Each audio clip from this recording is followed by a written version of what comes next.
fam, welcome back to my part of the internet. I am Keeyaria, and today we are starting our third video in the Bible Study 101 series. We're going to be talking about different ways to read the Bible.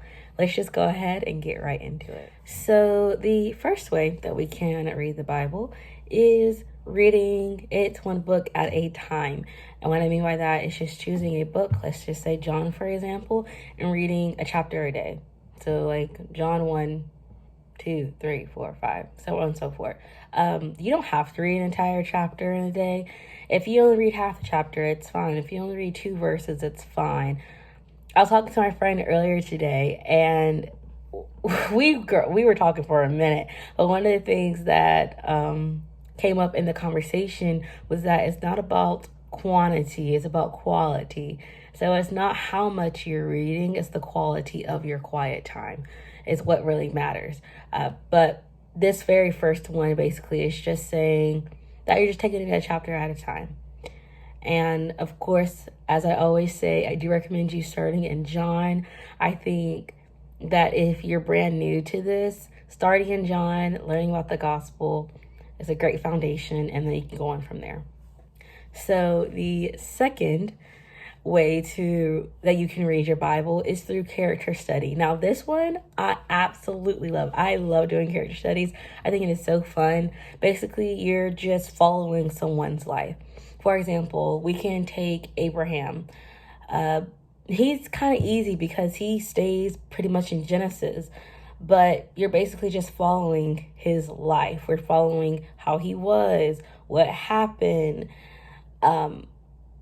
There's just so many different things you can learn. I love character studies because you're able to learn more about them outside of the popular stories, if that makes sense. Like for Abraham, we're learning more about him other than what happened with him and Isaac. We're learning about his entire life. I bet you that some people don't even know that he got married after Sarah died. And he had, 8 sons. 6 or 8 sons. I'll put it on the screen, but I'm pretty sure it's like 8 of them in total. That's something that I personally would never have known if I didn't do a character study on Abraham. And you can do that with literally anyone in the Bible. Sometimes it might not just be in one book. For example, Paul, he's not only in one book, okay? He is, when we first meet Saul, he was Saul then Paul. But when we first met Saul, it was in Acts. And if you don't know, Paul wrote majority of the New Testament. So you got a long ways to go, but he's still a really good one to do as well. If you don't know where these people are in the Bible, perfectly fine. Just Google it. Look it up. There are some plans that actually are already made to study certain characters in the Bible. Just follow them. And it's really fun. I highly suggest you do it. So the third way that you can read the Bible is by looking up a word or a verse that you're wanting to read into. So a good example is the fear of the Lord. Let's say that you're wanting to look up what the fear of the Lord means. Again, you can use Google. Type in fear of the Lord, see what pops up. Typically verses will pop up, probably different blog posts, commentaries, and you can go from there. It's very, very, very interesting. And if you don't know like what the fear of the Lord means or like the background of it, I definitely recommend you looking that up. That was a fun day when I finally did. Also, a verse as well. Let's say a verse pops into your head and you're just wanting to read about what it is, do that. And that one's always fun as well, especially if it pops up in your mind and you're like, okay, like, is he coming up? Why is he coming up? Read it. Like, read that chapter or read like that paragraph surrounding that verse and just see, where that might lead you. You never know.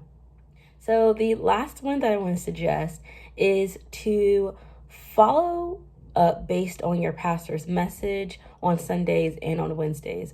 So on Sundays and Wednesdays, whenever your pastors preach, typically there's like a main message that they're preaching from. You can always take that. Let's say they're in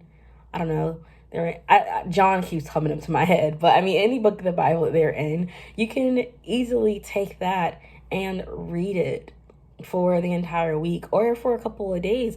There's typically more than one chapter or one verse that's said, so you can go through every single one that they say.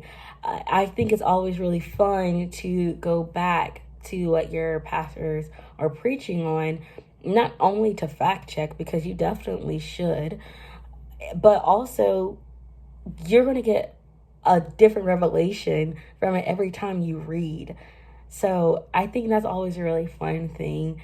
It's also very nice that you can always go back to them, ask them if you have any questions. I know they won't mind talking to you about any question that you might have, but I think that's a very good start. And also, especially if they're in series, it would help you understand what's going on a little bit better. Speaking and preaching for an hour or 30 minutes is nothing compared to meditating on a word. That makes sense. Okay, guys, this video was very short, sweet, to the point, but I hope it still was helpful for you guys. As always, please let me know if you have any questions, comments, or concerns. I hope you guys have a great morning, afternoon, or evening whenever you're watching this, and I'll see you guys in the next video. Bye.